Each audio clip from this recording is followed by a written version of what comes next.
In the 1950s, when the Vietnam War started, the US continuously provided military and economic aid to South Vietnam in the name of stopping the spread of communism and seeking an independent, non-communist South Vietnam.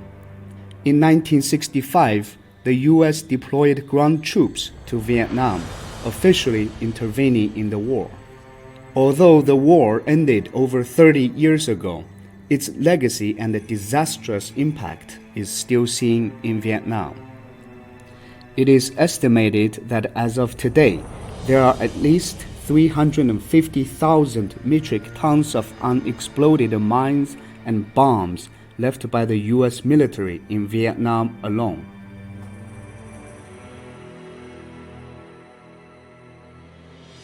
The US and NATO's original objectives in Kosovo were to stop the killing and achieve a durable peace.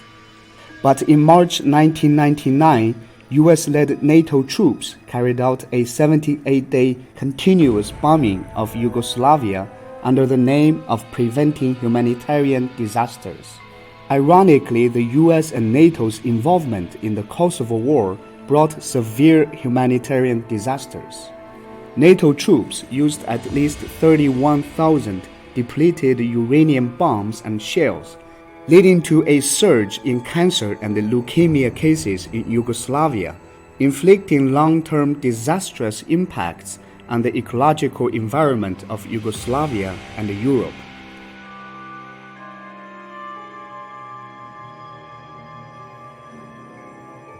At this hour, American and coalition forces are in the early stages of military operations to disarm Iraq, to free its people, and to defend the world from grave danger. Former US President George W. Bush once promised that the future of Iraq was the future of freedom. But after its 8-year war, freedom is nowhere to be seen. Today in Iraq, there are 25 million mines and other explosive remnants that need to be removed. Local warfare and attacks in the country have continued to this day.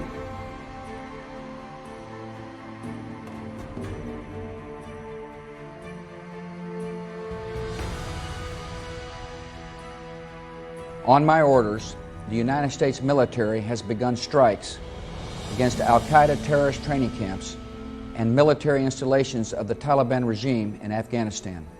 In 2001, the US announced the Afghanistan War in the name of counterterrorism. Former US President George W. Bush promised that the US would drop food, medicine, and supplies to the starving and suffering people. So America set an ambitious goal to help Afghanistan's young democracy grow and thrive. Yet we have a strategic interest, and I believe a moral interest, in a prosperous and peaceful democratic Afghanistan. But on the contrary, the number of terrorist groups in Afghanistan has only increased from single digits to more than 20 in the past 20 years. In August 2021, the US military completed its withdrawal from Afghanistan, ending its 20-year Afghanistan War. What they left in the country is a mess, not resembling a democracy in the slightest.